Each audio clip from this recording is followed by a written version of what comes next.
We're talking three hard truths about the New York Giants' upcoming draft. What are they? I'm going to tell you coming up next. You are Locked On Giants, your daily New York Giants podcast. Part of the Locked On Podcast Network, your team every day.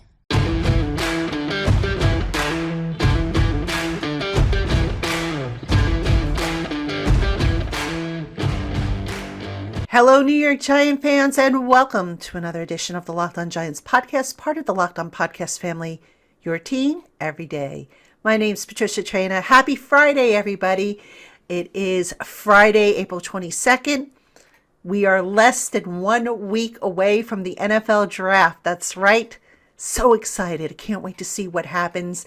And this was a really exciting week in the land of the Giants because we had mini camp open to the media, which I talked about on yesterday's show, and some more things that we were able to kind of pick up if we were really paying attention. So I am going to talk about three hard truths for the New York Giants on today's show. But before I do, as always, thank you for making this show the first listen of the day, or if you're watching on YouTube, your first watch of the day.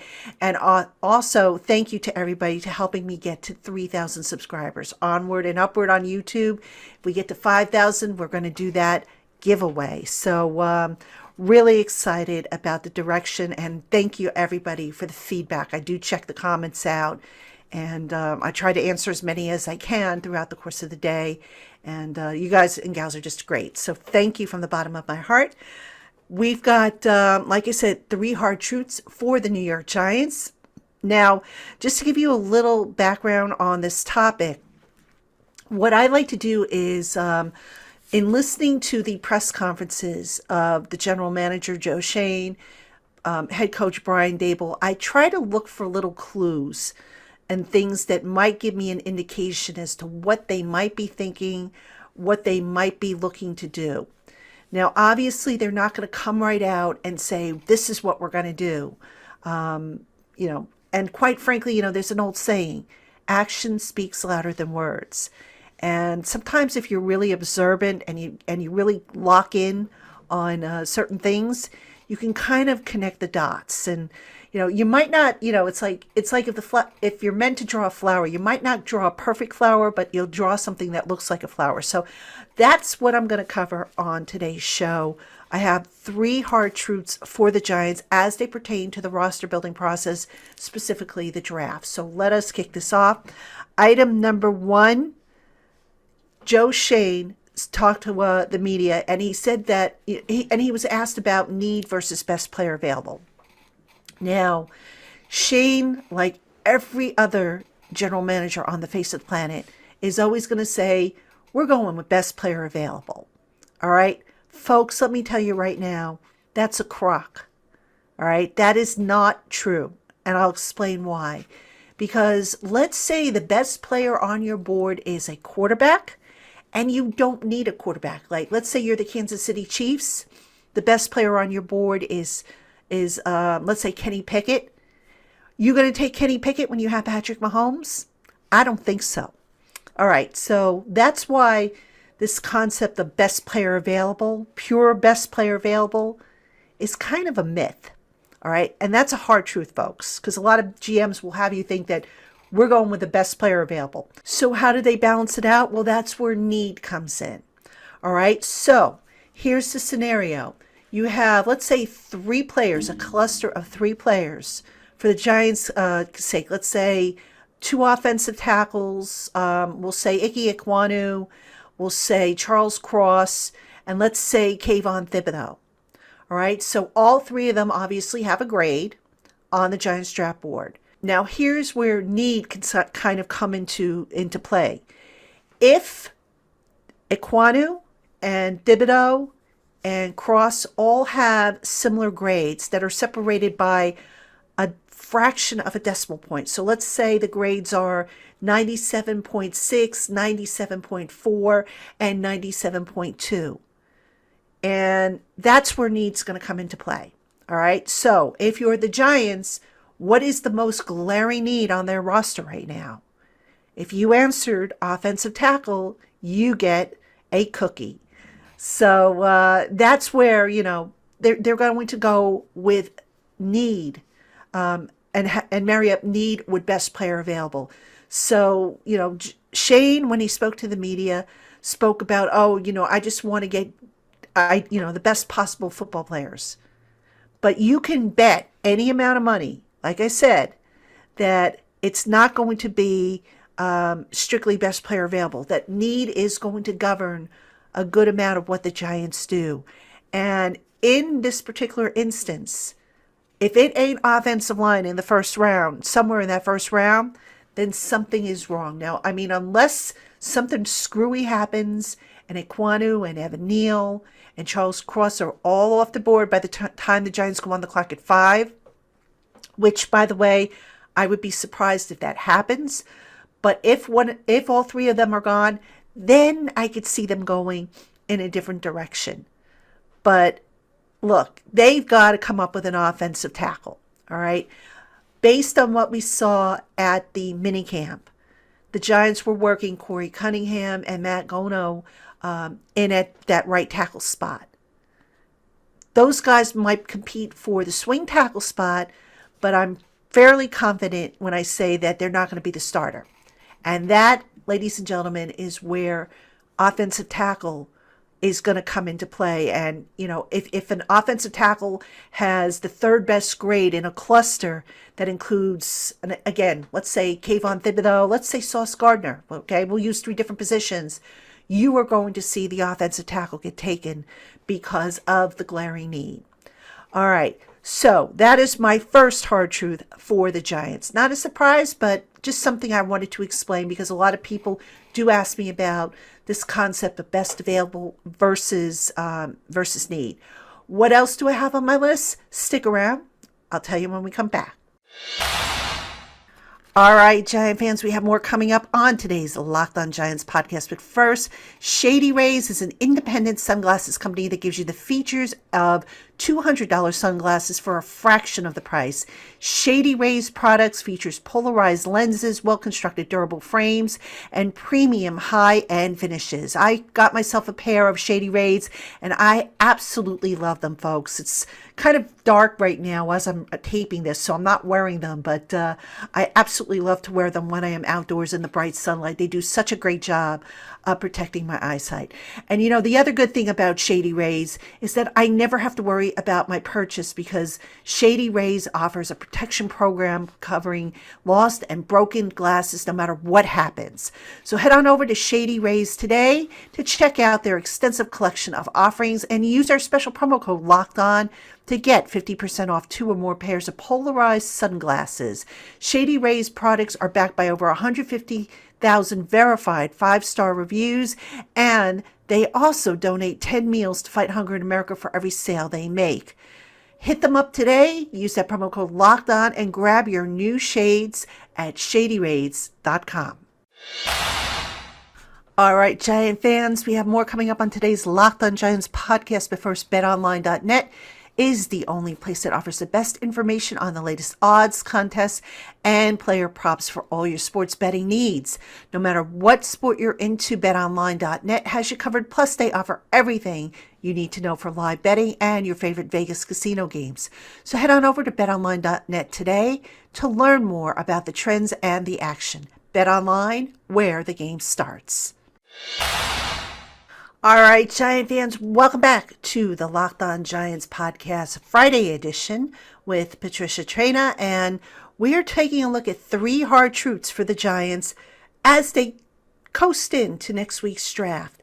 And we're going to finally get the other major component of the roster building season into the books by the end of next weekend. We'll find out who the Giants select. Will they keep the 9 draft picks, or will they look to trade some of them away?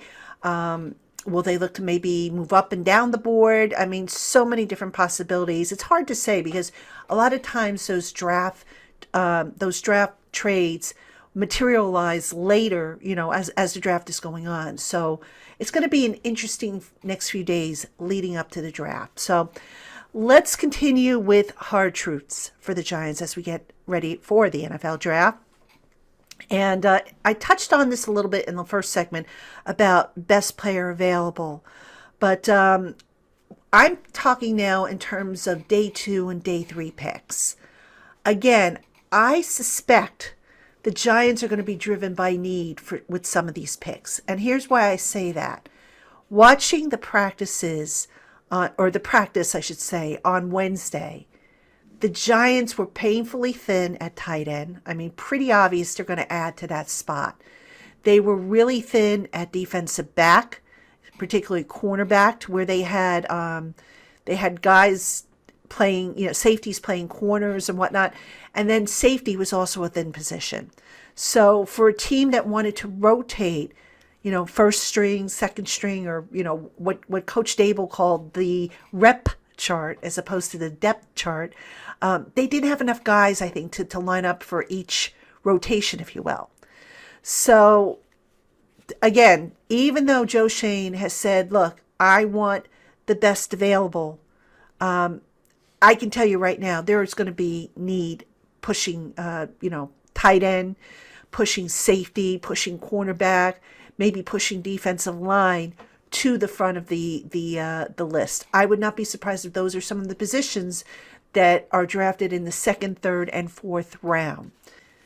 Now, another thing I want to mention is Joe Schoen happened to mention something about character concerns and would he take a character off the board. And this is a question actually that I got from a listener, wanted to know, would Schoen take a Kayvon Thibodeau, for example, off the board? Now, Thibodeau, for those of you who aren't aware, it's not that he has, major character issues, but there have been reports from ESPN. For example, ESPN has cited scouts that have claimed or questioned, I should say, Thibodeau's desire and, his intent and his purpose. Now, if you're the Giants and Joe Schoen, you have to ask yourself, can I live with the little idiosyncrasies of, say, Kayvon Thibodeau? So, for example, if Kayvon Thibodeau is coming in, and he's a great player, by the way. I mean, any team who gets him is going to be darn lucky to have him, in my opinion. But, there are teams that supposedly are concerned that he's all about wanting to build his own brand as opposed to maybe contributing to the brand of football. I don't see, that to be a big deal. Most players nowadays want to build their own brand anyhow. I don't see why that would be a huge issue. But there are some coaches and GMs who don't want guys like that. They want the old school guys who are all about ball and nothing else. And, look, if that's the case, if that's a concern for the Giants, where they're going to take a Thibodeau off the board because he's interested in, doing commercials and building up his brand, well, then get rid of Saquon Barkley, because hasn't Saquon Barkley kind of done the same thing over the years with commercials and endorsements? And, oh, by the way, he's also represented the face of the franchise, and that hasn't been a problem. So, I would like to think that what Schoen meant when he spoke about character concerns, he was talking about guys that maybe had arrests or got kicked off teams or were suspended, the more serious stuff, as opposed to guys who, maybe you question whether or not they have their heart into the game and want to be really good football players, or do they really want to be a brand? But, here's the hard truth behind that one. Nobody's perfect. You're going to get guys in here who are going to have different personalities, different quirks, different little, things that you may not agree with, that you might find annoying. At the end of the day, can you live with it? That's the question. And that's, I think, a big reason why, people have asked me, what did the Giants, this regime, hope to accomplish by bringing in these guys for top 30 visits? That's something they look to accomplish. Watching the guy, getting him in front of you, watching how he interacts with people. How does he hold himself? How does he answer questions? Is he a joker? Is he serious? Is he quiet? Is he loud? What is he all about? And, there's been some whispers that maybe a Kayvon Thibodeau isn't necessarily a Giants cup of tea. I don't think those are, accurate. I'd be surprised if they are. I hope if he's there, they take him. I mean, he'd really make a difference on the team. And that goes for any other player who might have little, like I said, those little idiosyncrasies that maybe people find to be less than charming. At the end of the day, what is this all about? It's all about good football players. And if a guy is, got a weird hobby or something like that, who cares? I mean, come on. If a guy wants to, do modeling in his spare time, who cares? As long as he shows up for practice, as long as he's there for game day, who cares what he does in his spare time? So, again, when they talk about character concerns, that's, again, I'm hoping they're talking about the more serious stuff and not these little, let's build up my brand type of deal. Because at the end of the day, that doesn't matter. So, all right, I got one more for you, folks. I'm going to tell you what it is coming up next. All right, Giant fans, we have more coming up on today's LockedOn Giants podcast. But first, Built Bar is the protein bar that tastes like a candy bar, but without the calories and without the sugar. Most Built Bars contain about 130 calories, 4 grams of sugar, 4 net carbs, and 17 grams of protein, and they taste great. And how excited am I? Built Puffs are back in my favorite flavor, mint, and I've already put my order in for some of those because they are really, really good. But anyway, Built Bar offers 9 amazing flavors in nut and nut-free variety, plus a rotating limited-time offering of different flavors that changes up every so many weeks. So head on over to BuiltBar.com to see what their current flavor lineup looks like and use our special promo code LOCKED15 to save 15% off your first order. Again, that's code LOCKED15 for 15% off at BuiltBar.com. All right, Giant fans, welcome back to the LockedOn Giants podcast. I am Patricia Traina, coming to you on a Friday, our last full week before the draft, before the Giants get, hopefully, 9 new players who are going to make this team better. And we are looking at some hard truths about this Giants team, where they are, and what the immediate future holds for them. And this last one, folks, I was a little reluctant to keep this hard truth on my list. But look, I got to be honest with you. I'm not going to sugarcoat things. I've done that in the past where I've been a little too optimistic and it's come back to blow up in my face. So here's what I'm going to say. Regardless of who the Giants pick in this draft, I don't think this team is going to be good enough to be a playoff team. And I say that for a few reasons. Number one, all of this newness has to come together, all right? It has to gel. It has to solidify. It has to get to a point where the offense is playing without thinking about it. The defense is playing without thinking about it. Everybody is on autopilot as opposed to, checking, to cross their I's and dot their T's. So that's going to take some time, all right? You also figure with 9 draft picks, the Giants are going to have a lot of young players on this roster.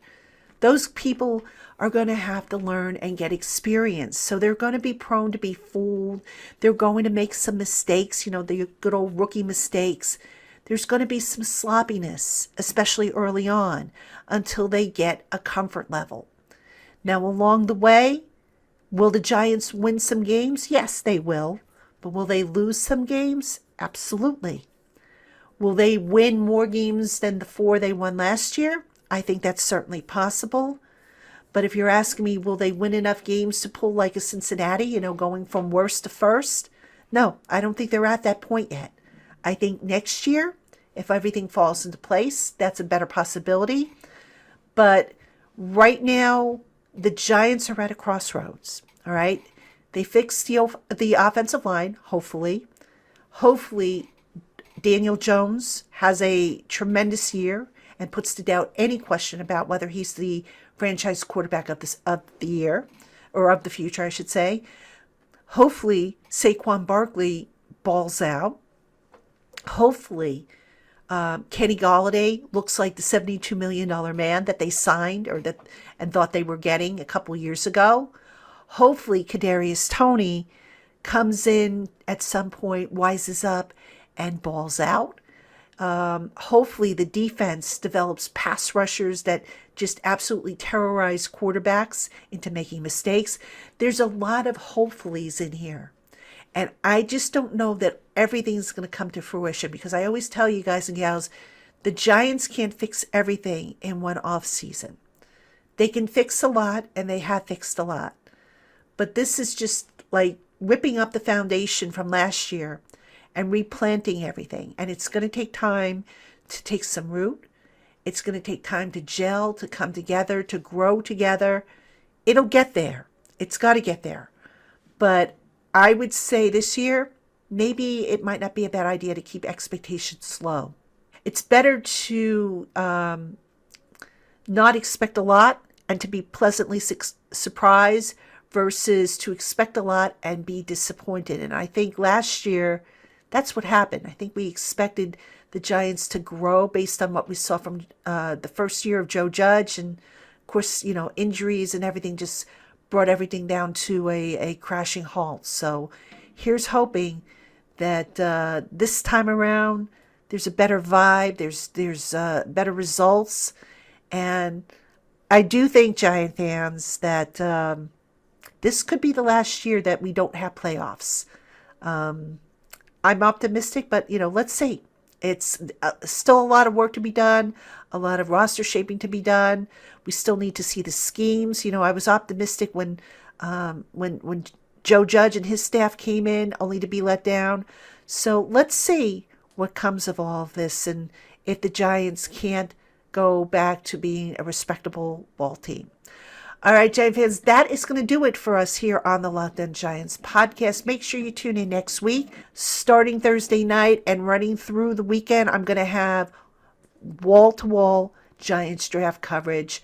Try to keep up with everything. Try to get you guys instant reactions, whether I do short podcasts or whether I do long ones. Just going to do my best to keep you all up to date. And also make sure you're checking out Giants Country, because we'll have plenty of written content over there as well. All right, Giant fans, again, thank you for making us your first listen of the day, or if watching you on YouTube, your first watch of the day. Appreciate everybody, and have a great weekend. We'll see you next week.